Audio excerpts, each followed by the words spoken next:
There we go. We're in. What do you think? Yeah, that's good Happy with actually. that? I like that a lot. That we're looking pretty good, aren't we? Pretty sharp. Yeah, we are. Look at that. The jacket was a good choice actually. Yeah. Nice. Looking pretty official here. Anyway, Not bad, mate. How are you?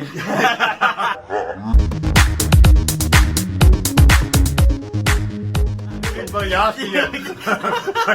Wait there. We got a language barrier here, sorry. English is my second language. It is. It's also a podcast if you want to go and check it out. Yeah. It's a good one. If you like cricket, Yeah. don't talk much sense, but no, it's fun. It's a fun way to waste about half an hour of your day. Yeah, we'll put a link here. We've got ZACK, one of our new guys here. How are you going today, man? Not bad. How are you? Right. You might recognise this guy from St Andrew's Cricket Club, the team that Aaron and myself have been training up over the last few years, like the Monday nights and sometimes some other nights as well. Yeah, Saturday mornings to 5 a.m.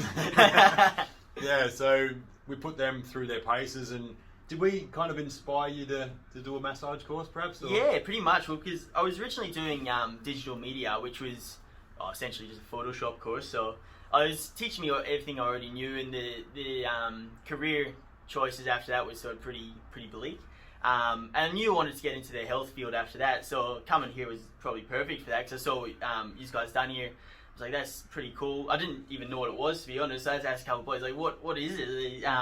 So from there, I got into remedial massage, and then sort of just finished my course. Would have been a month ago, 2 months ago, and now full steam ahead here. Yeah. There you go. That's good to have you. So I suppose you came here just doing the exercise stuff. You didn't even know the main part of our business was the hands-on treating sort of stuff. So yeah, because we just come here on the Monday night, as you said, to do the exercise programs, and then I never heard of although I live around the corner, I've never heard of MMT before. No idea what you've done, but sort of the journey on the Monday nights is where we sort of started my journey with here as well. And as you said, no idea what we did here at all. Still don't really know what we did. So I suppose I want to ask you a bit about your background, but how are you finding the hands-on work? What compared to what you're learning in school and stuff like that? It's so crazy because obviously come through the next gen program. We all went through the body, learned all the different techniques, and it was almost, I'm not going to say it's completely different, but you can tell it's a lot more thorough. It's more as at uni you're just sort of going just through the muscle belly, and eventually it'll sort of figure itself out. But if you want to actually make longer term changes, that's a main difference I've seen between what you learn at uni and what you sort of taught us. It's just a lot more thorough, and gives you more longevity as well. And although it sucks at the time, it makes a big difference. So it's more effective to getting the function and getting the pain out of the body. So and especially a big one actually that sort of stuck with me is the different angles as well. And it's something that I didn't really explore too much about at uni. You sort of, as I said, just through the muscle belly. But then you get on some spots, and it's amazing how moving like a millimeter and angling up, angling down just makes a massive difference to the feel, and as you said, the effectiveness as well. So there are a couple of major differences.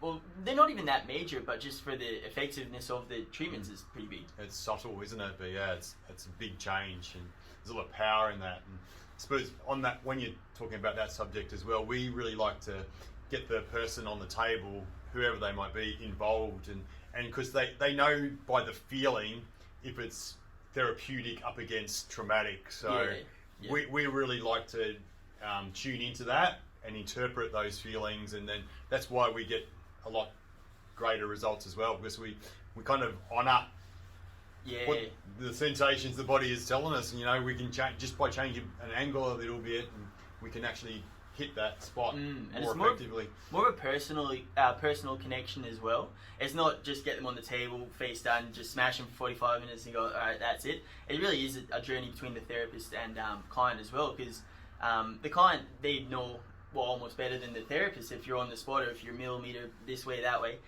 So unless you have that actual connection, you're not really going to get see the best benefits you can. You're going to get halfway there, but just to get that final effectiveness of the treatment, the communication's a massive thing. Yeah.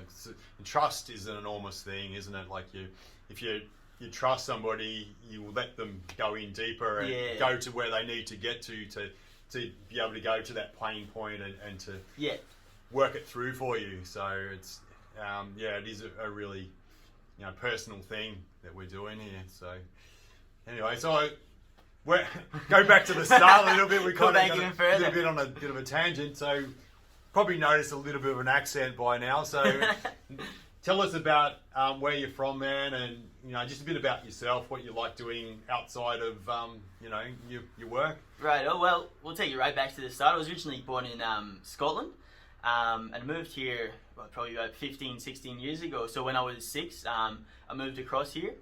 Still held on to a little bit of the accent, but I wouldn't really say it's Scottish. I don't get Scottish too often. I get American, Canadian, and South African a lot, mostly. Yep. So right at the start, it used to insult me when someone just comes and says, "Oh, where in South Africa are you from?" It was like, I don't even know the Scotland part. But no, so the accent sort of made its way to whatever it is now. It's a mix of Australian and Scottish. And outside of here, I like sort of pretty active. Like to get in the gym. Big, massive soccer fan, massive football fan. It hurt me to call it soccer there, but I call it football. Yep. Big fan of that, and also cricket. This is pretty much very active lifestyle, and I guess that's why it ties in so well with what we do here. So that's us. That's him. So I've probably known this guy from the cricket thing, and just there's some characters. And this one is a real niggler and antagonizer, and so you're gonna have some banter if you kind of get to know this bloke. So if you're up for that, that's probably a good person to book in with. One thing we were just talking about just before too was something that you've learnt just recently, like with your training. So ZACK had really big ambitions to get stronger, and looking at his deadlift in particular to get that as heavy as it could be. And he was telling me how he was trying to train 3 or 4 times a week, lifting heavy, and doing extra stuff as well, but deadlifting 3 times a week. Yeah. And it just wasn't going that well for you, was it, man? So what can you tell the viewers out there about that experience? Yeah. So as you said, I was originally trying to. Well, we'll take it back. Even another thing I learned here is how effective the deadlifts can be. Especially, it was not just for. I originally thought of it as just a good lower back, muscle building exercise. But there's so many more benefits to it. So because of that, I was doing it. Yeah, as you said, 3 times a week. Just trying to get super strong with it because good for the ego, but it's also good just make me a bit stronger. And as you said, I was doing it 3 times a week, making some progress at the start, and that's always going to happen if you come from zero to bring any exercise in. Strength is good, but then the more I've done, I'm probably doing 6 months, 3 times a week, and I noticed my results were plateauing and even decreasing, and without knowing it, I was just so fatigued all the time, especially my lower back, glutes. So I did the whole posterior chain of stuff that the deadlifts work, but I didn't realize it, but I was so fatigued all the time. When I woke up, I was tired without realizing. I was going to bed so early, getting 9-10 hours sleep in, and I was still not energized. Just because I was going so heavy so often and not letting the body properly recover and replenish everything, it just took a massive toll on me. And it's not, I guess this lockdown has helped as well, and having a chat with you, it sort of prevented me from training as hard because all the gyms are closed and stuff. So I feel a big difference now compared to maybe a month ago when I was in the middle of my training. I was still, lifting, making some progress, but some days it was just so hard. Like I'd do it 160 one day, it'd feel fine. I'd do it a couple of days later and it would just feel like the weight had tripled. That's a massive thing, just the proper recovery and just training principles.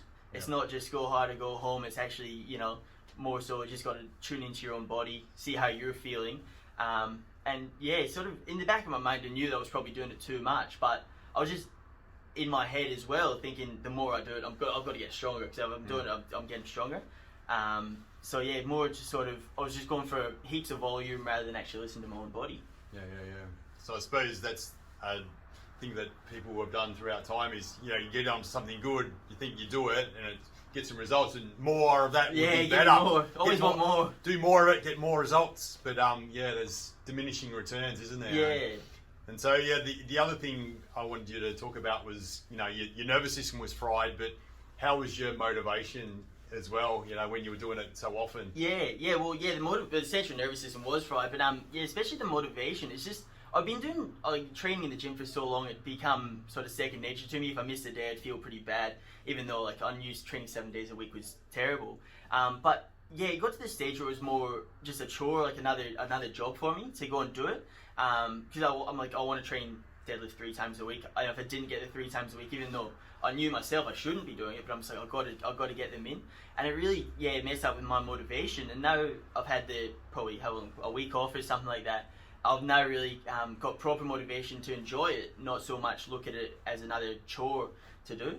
Yeah. So that's why I'm real keen to get straight back into it now, with the proper fundamentals, rather than just hammering myself and wondering why I'm tired.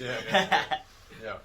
So lessons learnt, mate. Lessons learnt, yeah. Keep on going with it, and I suppose getting onto deadlifts as well. There is a lot more to it than just getting strong in the posterior chain. Yeah. It is about your posture, confidence, capability, things like that, and like we always try and lift with people as well. So there's always that banter and the comradeship and just social, networking and just sort of accountability, things like that. So we always try and train with other people because you get so much more out of it. So so there were all these things to consider. So it's crazy how big training with other people makes a difference. Yeah. I was just saying with the motivation before, I usually go to the gym with a couple of guys from cricket, and it's the accountability, especially if one person wasn't there one of the nights, you're getting on the blower straight away, or where are you? But just the, I guess it comes down to competitiveness as well. Like, I don't want this bloke to be stronger than me, I've got to be stronger than him, so it makes a massive difference as well. I didn't even think about that. There you go. There you go. Anyway, see how we're going. I didn't turn that mic on either, so hopefully it's working. Hopefully you can hear us. The on button. Shit. Technology, you got to turn it on for it to work. Funny that. Let's hope this works. Anyway, if you want to come and see this man, make use of the time while he's on the next gen, so he won't be on that forever. If you're watching this in the future, we're in the past. Anyway, good to have you on board, man. Awesome, man, and all the best with your career, brother. Thanks for having me. Hope to see a couple of you guys out there soon. Yeah, get in. Get in. Come and get some. Done.